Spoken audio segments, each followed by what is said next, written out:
Iqembu lomculo kamaSkandi ngeNgoma likholela dilika laphana kwinkosi uMisuzulu kaZwelithini. Nginibingelele engiphinde nginamukele kuyona i-channel yami ehamba phambili. Lami igama ngimfeze kuNtuthuko wakhumalo bathi la sibone amagumede. Mawuthi usemusha kule channel engizocela wenze sure ukuthi uyasubscribe, ungakhohlwa ukukhomenta nokulike nokushare. Okuhle kunakho konke bafethu.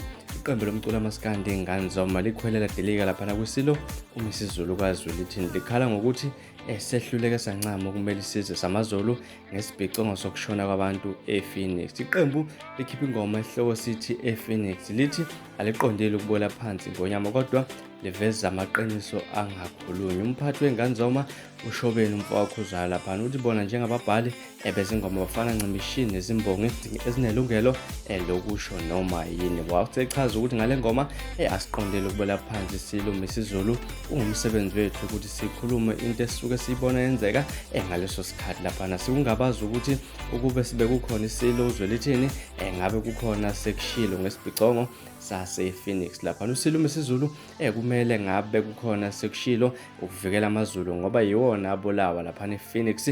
Sibona sidayisekile ngokuthi kungabi khona ngisho izwi nje eliphuma lapha eNdlunkulu ngayo leso sibhicongo esenzeka lapha ePhoenix. Nabafundi besicela bangayibuki ngendlela yokuthi kukhona esimhlaselayo ngesikusho kule ngoma ukuchaza lapha insizwa uShobeni. Inhlamvu zengoma zithi wahamba washiya dengane ehlanga lomhlabathi. Ngizwile ukuthi uMisuzulu zinkulu icathulo owamshiya nazo lapha. Isizwe sakho sibulawa amandiya kuthulekile nje nabafowabo kaMisuzulu bathule nje abamlekeleli.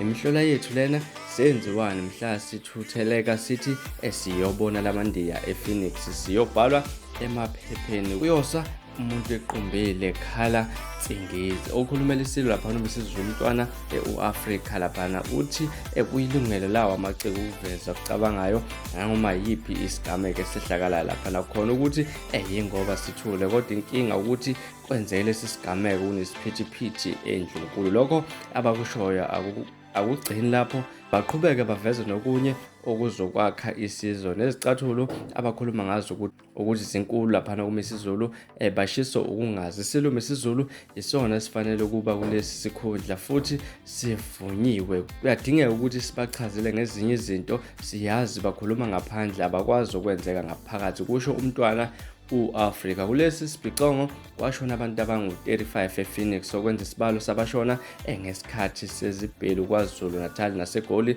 salinganiselwa lapha ku-300. Icala labathintekayo ekubulaweni kwezinye ilungu lomphakathi ePhoenix kusola lona kulo izelamane uNede oneminyaka eyi-29 kanjalo noDylan oneminyaka ewu-30 uGavenda lapha zizoqulwa enkantolo enkulu yaseThekwini ngoJulayi. Kusanda kuboshwa nephoyisi namacala amataniswa nalezi zibhelu zasePhoenix. Bafethu bekulona udaba benginethulela lona. Hambani lapha niyosubscribe, ni-comment, ni-like, ni-share, nibe nosuku lomnandi. Ngimthanda kakhulu.